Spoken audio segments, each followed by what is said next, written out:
kudune damkar iki. Lah iki kudune damkar nek ora damkar ya ora iso no.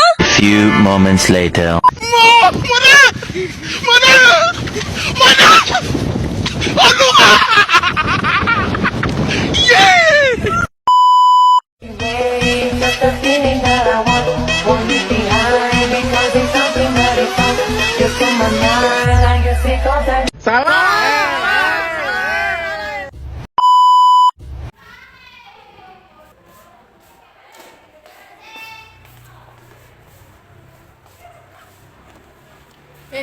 Kena apa rame-rame ning ngarep kelas? Mbuh ke jare Bu Septi kelasnya kon ngresiki langge pelajarane diawiti. Alah ya wis. Yo.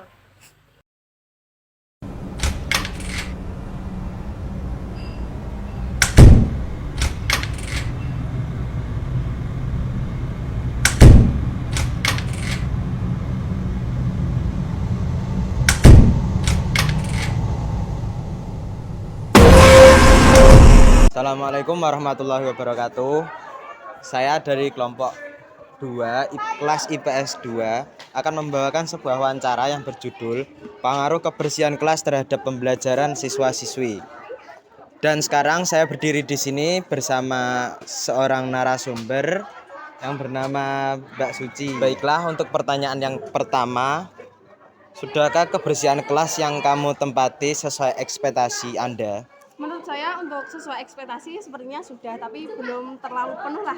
Setidaknya ada 90%. Ya, yang kedua, bagaimana agar kebersihan kelas bisa terwujud? Untuk kelas sendiri bisa digerakkan oleh bisa ketua kelas atau wakil ketua lah ya. Kan itu paling bertanggung jawab di kelas juga. Ya, pertanyaan ketiga, bagaimana pengaruh kebersihan kelas terhadap konsentrasi Anda saat proses pembelajaran?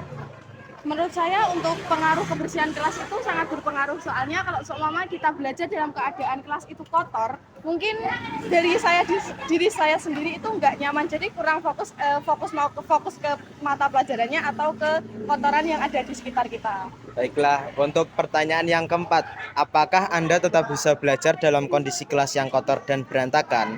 Dan bagaimana respon Anda jika kelas terlihat kotor dan berantakan? Kalau dari saya pribadi, mungkin kalau dalam keadaan terpaksa, mungkin oke lah ya. Tapi kalau seumpama memang ada kemungkinan untuk dibersihkan, saya meminta untuk jadwal piketnya segera membersihkan. Untuk respon saya untuk kelas yang kotor, menurut saya lebih ke menegur yang piket ya. Setelah itu disuruh membersihkan waktu itu juga. Untuk pertanyaan yang terakhir atau yang kelima, apa kira-kira solusi yang dapat Anda berikan agar kelas tetap terlihat rapi dan bersih bahkan saat proses pembelajaran sesudah selesai?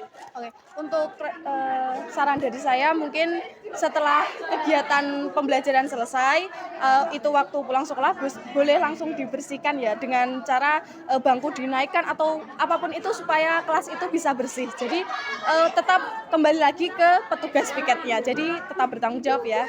Baiklah, terima kasih Mbak Suci. Baiklah, untuk narasumber yang kedua dengan nama Mbak Arin kelas 12 IPA 1. Untuk pertanyaan yang pertama, sudahkah kebersihan kelas yang kamu tempati sesuai ekspektasi Anda? Untuk kurang lebih bisa dikatakan sudah, tapi masih ada yang kurang mungkin di bagian belakang. Tapi ya kalau dilihat dari mata nggak terlalu kelihatan, jadi saya tidak mempermasalahkan. Baiklah, untuk yang pertanyaan kedua, bagaimana agar kebersihan kelas bisa terwujud? Yang pertama menjalankan piket harian kelas pastinya, lalu juga mengkoordinasi gimana sih caranya biar sekelas itu mau ikut piket bersama. Untuk pertanyaan yang ketiga, bagaimana pengaruh kebersihan kelas terhadap konsentrasi Anda saat proses pembelajaran? Boleh tolong ulangi? Bagaimana pengaruh kebersihan kelas terhadap konsentrasi Anda saat proses pembelajaran? Cukup baik, terus juga kalau bersih kan kita nyaman, dan bukan hanya bersih aja tapi juga bau. Baiklah, lanjut untuk pertanyaan keempat, apakah Anda tetap bisa belajar dalam kondisi kelas yang kotor dan berantakan? Dan bagaimana respon Anda jika kelas terlihat kotor dan berantakan? Untuk pertanyaan pertama tadi, gimana caranya? apakah kamu tetap bisa belajar dalam kondisi kelas yang kotor dan berantakan? Untuk yang itu, jika itu tidak mengganggu saya, seumpama berantakannya hanya sebagian kecil atau sebagian bangku, itu tidak masalah. Dan bagaimana respon Anda jika kelas terlihat kotor dan berantakan? Respon saya yang pertama ya nyuruh yang piket tadi, gimana sih caranya biar kita tetap tertib untuk kebersihan kelas. Mungkin itu tindakannya. Baiklah, untuk pertanyaan yang terakhir, apa kira-kira solusi yang dapat Anda berikan agar kelas tetap terlihat rapi dan bersih bahkan saat proses pembelajaran sudah selesai?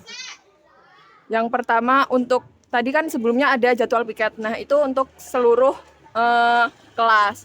Nanti untuk pribadi seperti bangku itu harus dibersihkan juga, kayak botol-botol teh poci atau teh-teh yang lain itu juga tetap dibersihkan seperti itu. Baiklah, terima kasih atas wawancaranya. Baiklah, untuk narasumber ketiga bersama Mbak Ida, kelas IPS 3. Untuk pertanyaan yang pertama, sudahkah kebersihan kelas yang kamu tempati sesuai ekspektasi Anda? Untuk kebersihan sudah bagus, tapi kalau untuk fasilitas menurut saya kurang memenuhi ekspektasi. Pertanyaan kedua, bagaimana agar kebersihan kelas bisa terwujud? Mungkin dengan mempertegas petugas piket dan memberi sanksi kepada petugas piket. Untuk pertanyaan nomor 3, bagaimana pengaruh kebersihan kelas terhadap konsentrasi Anda saat proses pembelajaran? Jika kelas kotor, saya sangat tidak nyaman dan sangat mengganggu KBM berlangsung.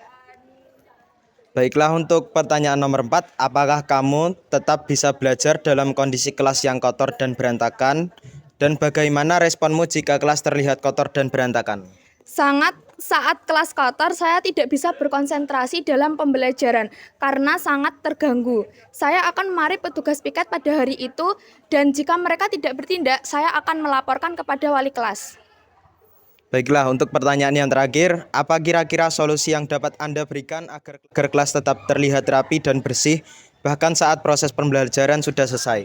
Diharapkan petugas piket pada hari selanjutnya piket terlebih dahulu saat pulang sekolah.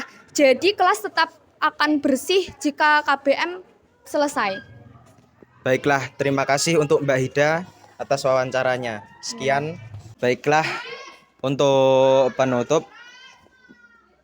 Jadi kita harus menjaga kebersihan kelas agar kelas kita tetap rapi dan enak dipandang. Dan tujuan penelitian kita adalah untuk melihat pengaruh kebersihan kelas bukan di kelas kami saja, tapi di semua kelas maupun di semua sekolahan untuk proses pembelajaran agar siswa dan siswi dapat berkonsentrasi memahami pelajaran apa yang disampaikan oleh guru. Terima kasih, sekian, wassalamualaikum warahmatullahi wabarakatuh.